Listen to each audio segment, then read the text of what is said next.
네, 뉴스 지면에 등장하는 사건들 보면 깜짝깜짝 놀라시죠. 세상에 이런 일이 있나 싶은 일들이 실제로 일어납니다. 모르는 것 빼고는 다 알고 계신 분 모시고 오늘도 그 이야기 어디쯤 가고 있을지 저희가 알아보도록 하겠습니다. 배상훈 프로파일러 스튜디오에 모셨습니다. 교수님 안녕하십니까? 안녕하세요. 배상훈입니다. 오늘은 돈 얘기인데요. 예. 교수님하고 예전에 사실 강력사건 얘기하다 보면 어떤 치정, 감정보다는 되게 돈 때문에 사람을 죽이는 경우가 많은데 이건 아예 돈 자체를 훔친 사건입니다. 우리은행 횡령 사건인데 은행 직원이 어떻게 그것도 우리나라에서 굉장히 유명한 대표은행격인 우리은행 614억을 횡령했는지 궁금합니다. 일단은 대부분 그 뉴스만 들으셨기 때문에 어떤 사건인지 좀 말씀해 주셔야 될 것 같아요. 예. 먼저 이제 우리은행은 사실은 그 국민 거죠. 네. 공적 자금이 투여된 그렇죠. 거기 때문에 네네. 이건 사은행이 아니고 이게 2012년부터 발생한 건데요. 네. 근데 그 관련된 어떤 자금은 돈은 실제로는 이게 이란의 어떤 가문의 돈입니다. 아, 이란. 우리나라 국민들의 예금은 아니고요. 예. 이란에서 사실 이란이 어떤 미국한테 제재를 받으면서 묶였죠. 예, 그렇죠. 근데 관련된 것을 대우 일렉트로닉이라고 하는 네. 회사를 이란의 한 가문이 인수하려고 계약금을 냈는데 그 대우 일렉트로닉의 그 어떤 매각 주관사가 우리은행이었습니다. 네. 그러면 뭐 매각하려면 계약금을 있어야 되지 않습니까? 네네. 일종의 계약금을 받아서 우리은행이 관리하던 거였어요. 네. 근데 이제 문제는 제재가 되니까 돌려주지 못하죠. 그렇죠. 매각은 다른 데가 됐으니까. 네. 그럼 그걸 돌려줘야 되는데 돌려주지 못하고 제재가 언제 풀릴지 모르는 상황에서 네. 일종의 채권인데 이도저도 못하는 채권이 그냥 쟁여져 있었던. 그렇죠. 근데 그거를 내부적으로 시스템을 아는 네. 직원이 빼먹은 거죠. 쉽게 말하면.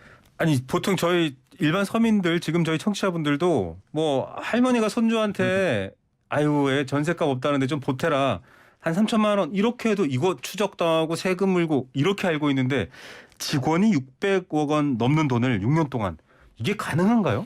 왜냐하면 그 시스템을 너무 잘 아는 이 부서가 기업개발부라고 제가 알고 있습니다. 네. 우리가 아는 시중은행의 어떤 은행의 시스템에는 보통 눈에 보이는 부서들이 있습니다만 눈에 보이지 않는 부서가 있습니다. 네, 다른 특별한 일을 하는 데가 있군요. 말하자면은 부실세권을 처리한다거나 아니면 뭔가 일종의 나쁜 자금 아니면 어떤 일종의 어두운 자금을 처리하거나 이런 어떤 공간들이 있습니다. 네네. 지금 이 공간에서 발생하는 겁니다. 아, 그러니까 이거는 시스템을 잘 알고 그렇지만은 30년 이상 근무한 사람도 아니고 한 10년 정도 근무한 시스템은 잘 아는데 그 은행에 대한 충성도는 떨어지는 네네. 이런 사람들이 이런 횡령의 범죄자가 될 가능성이 제일 높습니다. 아니 전 좀 놀란 게 뭐 일반 기업 같은 경우에는 재무 담당 책임자나 회계 담당 책임자 저희가 뒤에 오스템 얘기도 하겠지만 그분이 그 업무를 다 관장할 경우에는 사실 속여버리면 알 수가 없는데 이 은행 같은 경우는 제가 무슨 생각이 떠올랐냐면 그 아프리카의 케냐 마사이족 있잖아요. 이렇게 짝대기 들고 사람 3명이 가서 사자가 사냥한 고기를 뺏어오거든요. 그래서 사자들이 황당히 쳐도 아니 무슨 이 대범한 일이 있나라고 했는데 이 돈을 빼오는 것도 시스템을 잘 안다라고 하는데 조금 더 말씀해 주시면 좋을 것 같아요. 그러면 그렇게 돈을 빼가도 은행에서는 모른다 이건가요? 왜냐하면 숫자는 존재합니다. 아, 그러니까 혼자는 못하는 게 이게 그 전산 관련 직원과 공모를 했다고 합니다. 그렇죠. 그러니까 네. 전산상엔 존재하는 겁니다. 숫자상에 장부상에 예. 존재하는 거네요. 그런데 실제로는 없는 거죠. 그래서 이 계좌를 개인 계좌로 이동을 시킨 겁니다. 네. 500억은 자기 계좌, 100억은 동생 계좌. 네. 그리고 그것의 형태는 위험 파생 상품 형태의 어떤 투자. 그리고 뭐 뉴질랜드나 호주의 뭐 골프장 투자 이런 네. 식으로. 지금 그래서 계좌 이전인데 그러니까 명목상으로는 존재하지만 실제로는 사라지는 것을 은행의 전산 직원이니까 너무 잘하는 겁니다. 네. 그러니까 감사가 들어가면은 실제로는 숫자는 존재하죠. 네네. 그런데 실제로 그걸 요구를 할 때는 사라져 버리는 거예요. 금고를 열어서 자 돈 꺼내 봐요라고 하면 없는 건 거죠. 그렇죠. 군대에 있을 때 장비가 한두 개 부족했는데 장부상에는 있습니다. 근데 보자 이러면 이제 없는 상황. 근데 어떻게 아시죠? 그러면? 뭐 빌려오거나 대충 그렇죠. 있는 것처럼 보이게 하죠. 그럼 전체의 은행 전체를 두줘야 되는데 네. 감사는 어떻게 진행됩니까? 거의 장부상으로 주로 아니 많이 부서별로 되죠. 부서별로도. A 부서를 할 때 B 부서한테 들어오고 아, B 부서 할 때 이렇게. 돌려막기처럼 예, 되는군요. 이것도 역시 그렇습니다. 그러니까 너무 잘하는 겁니다. 이 사람들이 야, 이런 거를. 이런 허점들을 알아야 또 수사를 할 수 있는데 물론 지금 밝혀졌습니다만 이 돈 다 썼다. 투자했고 투자해서 손실도 받고 뭐 여러 가지 없어졌다라고 하는데 제가 알기로 그래도 이제 이 단위가 5억이 넘어가면 형량이 굉장히 가중되는 걸로 알고 있습니다. 특경법으로 가죠. 예. 특경법으로 가서 아주 긴 기간 감옥에 있어야 되는데 그렇다 쳐도 난 버티겠다. 지금 이거 무슨 쇼생크 탈출도 아니고. 네. 법정형과 실제 양형은 다릅니다. 네. 그 앵커께서는 굉장히 오랫동안 그 저기 교도소에 있을 거라고 생각하시지만 실제로는 기준이 10년입니다. 네. 600억을 꿀꺽하고 네. 10년만 버티면 된다라고 생각할 수 있는 형태의 매우 잘못된 그 사법 관행입니다.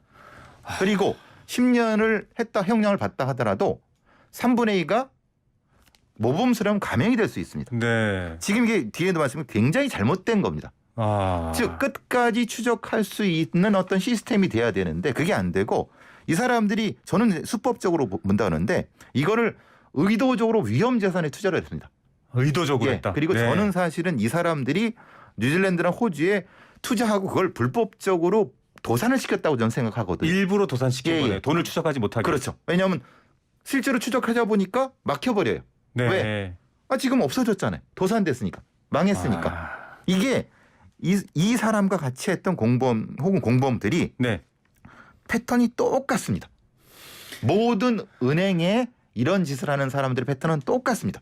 그러면 교수님 사실 프로파일러시니까요. 이제 범죄자들의 심리와 행동을 예측하는데 이분은 지금 투자해서 부실한 곳에 손실 형태로 돈을 전환시켜서 찾을 수 없게 만드는 것까지 그리고 본인의 형량까지 예측한 행동으로 봐야 됩니까? 그렇죠. 왜냐하면 이게 한 번에 확 한 게 아닙니다.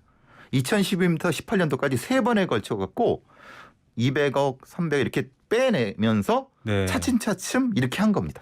자, 장부에 떠 있는 아무도 관심을 갖지 않는 이란 돈 600억이 눈에 확 돌아서 순간 저지른 일이 아니라 치밀하게 계획했다라고 봐야겠네요. 그렇죠. 이게 6년 동안 너무 된 거고 그리고 계좌가 정지되는 그 순간에도 호주로 송금을 했습니다. 이 사람은.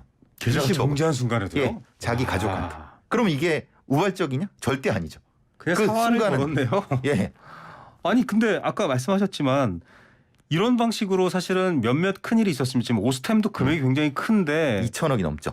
이런 경우에는 뭐 이를테면 과거에 미국의 엔론 사태 같은 경우는 분식회계 했다고 20년형 선고받고 결국은 감옥 안에서 극단적 선택을 하는 그러니까 이런 경우도 있는데 우리나라는 보면 에이 그 좀 살고 버티면 나중에는 어마어마한 부가 어딘가에 숨겨져 있을 거야 이렇게 되는 거잖아요. 상한액이 없습니다. 하한액은 있죠. 50억. 네. 상한액이 100억을 해든 1000억을 해든 동일한 겁니다. 100억으로 이상하죠. 치거나 1000억으로 치거나 동일하다고요? 이상하죠. 아니 우리나라는 전치 2주나 전치 6주나가 똑같지 않잖아요. 다른데. 그렇죠. 예. 근데 네. 재산범죄는 하한 쪽입니다. 이상하지 않죠? 이상하죠. 이상하네요. 예. 그러니까 보통 이런 형태로 하려고 하면 오히려 수사기관이나 아니면 이런 피해를 당한 쪽에서 가해자한테 사정을 합니다. 네. 제발 좀 돌려달라. 네, 부탁한다. 거꾸로 됩니다. 야 이게 무슨 적반하장인가요? 그래서 사실은 재산범죄도 미국의 FBI에서는 폭력범죄만큼 이 수법들을 정밀하게 추적해서 네. 매뉴얼화 해둡니다. 네. 근데 우리는 안 합니다. 왜냐하면 이것은 단순한 사고라고 생각합니다. 우리나라의 법 체계에서는. 네. 근데 이거는 사실은 범죄 중에 고의적인 아주 심각한 범죄거든요. 그럼요. 아니 살인과 계획 살인이 다르잖아요. 네. 이것도 지금 절도나 사기 횡령이 아니라 계획적인 경제 범죄인데. 경제범죄 중에서도 국민의 돈입니다. 그러니까요. 예, 우리은행 뭐 뒤에 우리나라의 거의 모든 은행은 공적 자금이 다 투여됐습니다. 그렇죠. 국민의 돈 수천억을 꿀꺽했는데 형량은 이 정도고 오히려 그 사람들을 사정하는 이런 법 체계를 우리의 사법부는 그냥 방관하고 있는 겁니다. 야. 이게 말이 안 되죠. 그러니까 제가 걱정되는 게요. 지금 교수님 설명 들으면 지금 내가 회사 혹은 사회 공공 시스템에서 살짝 그 보이지 않는 곳에 있는 큰 돈을 알고 있는 사람이다. 이런 일이 또 일어나지 말란 법이 없잖아요. 그러면. 그러니까 제일 두려운 게 그겁니다. 이게 어느 은행에 얼마나 터지는지를 모르는 겁니다. 우리 아. 은행의 법의 시행령이면 지점마다 3억이 넘어가면은 자체 처리하고요. 네. 10억이 넘어가도 공시하지 않습니다. 10억이 넘어가지 않으면 서민들한테는 그 돈도 큰 돈인데 큰 돈인데 그 사람들한테 그냥 푼돈인 겁니다. 그게 뭔가 문제가 생겨도 공시하거나 예. 와 무슨 사고가 났다고 얘기하지 않는 겁니다. 네. 그러니까 지점에서 시제금이라고 현금을 쟁여두는 게 있습니다. 왜냐하면 네네. 즉시 줘야 되니까. 그렇죠. 보통은 그 계좌로 이체하기 때문에 그게 필요 없는데 네. 현금을 두는 이유는 그걸 이제 주고받고 하는 게 있어야 되니까. 네네. 근데 그거는 실제로 존재하는지를 모릅니다. 담당 직원밖에 모릅니다. 왜냐하면 금고를 여는 사람이 그 사람밖에 없으니까. 네. 그래서 신한은행에 시재금 2억이 날아간 것도 그것 때문이었는데 이게 보고되지 않았습니다. 왜냐하면 3억이 넘어가지 않았기 때문에. 네. 그 사람은 뭔가 자기 쌈짓돈을 생각한 겁니다. 제도를 악용하는 거네요. 그래서 금융감독원의 새 정부의 금융감독에서도 이것을 우리 CEO들을 중심으로 뭔가 뭐 재택을 내놔라고 하는데 웃긴 거는 그런 겁니다. 우리나라의 여러 시중은행들이 자체적으로 알아서 하겠다고 하고 버티는 겁니다. 네, 자율적으로 하겠다. 알겠다. 네. 근데 되게 웃기죠. 왜냐하면 그 자체적으로 하고 나서 한 몇 달 뒤에 보면은 아무것도 안 했습니다. 네. 그 다음에 무슨 일이 벌어지냐면 똑같은 일이 벌어지죠. 네. 그리고 은행 자유를 왜 침해했냐고 오히려 거꾸로 공격을 합니다. 금융거래 너무 지나치게 규제를 하지 마세요. 예, 예, 예. 뭐 이런 식의 논리로 또. 근데 얘기하는 그 돈은 거죠. 누구 돈입니까? 국민들의 돈이죠. 이게 왜 앞뒤가 안 맞지 않습니까? 예. 이게 이 황당한 상황이라는 겁니다. 자, 저도 그렇고요. 많은 서민들이 통장 잔고에 뭐 10,000원 단위, 1,000원 단위 오고 가는 것도 눈으로 보는데 몇 억 단위가 눈에 보이지 않게 장부도 무시할 만큼 사라진다. 여러분은 받아들이시겠습니까? 앞서도 얘기하셨지만 이 정도 되면은 이런 걸 저지른 사람들이 너 이거 한번 저지르지 몇 배로 몰수 횡령당해. 네 자식까지 갚아야 돼. 물론 뭐 그건 좀 다른 문제입니다만 그런 방식으로 좀 강력한 대책이 생겨야 되지 않나요? 처벌이. 문재인 정부의 흔히 말하는 그 범죄 수익 이 부서 네네. 전담 부서를 만들고자 하는 논의가 있었고요. 네. 검찰청에 수사 부서가 있습니다만 네네. 정규 조직이 아닙니다. 그러니까 미국 같은 데서는 범죄 수익을 은닉할 걸 몇십 년 동안 추적할 수 있는 청 단위의 조직이 있습니다. 범죄 수익 전문 청 뭐 이런 예, 게 예. 있는 거네요. 네. 우리는 그게 아니라 그냥 검찰의 한 부서가 있기 때문에 담당자가 바뀌면 그냥 사라져 버리는 거죠. 그냥 야. 사건은 존재하는데 수사가 진행이 안 되는 겁니다. 네. 이거를 이 사람들은 너무 잘합니다. 이런 범죄자들은 버티면 되는 거예요.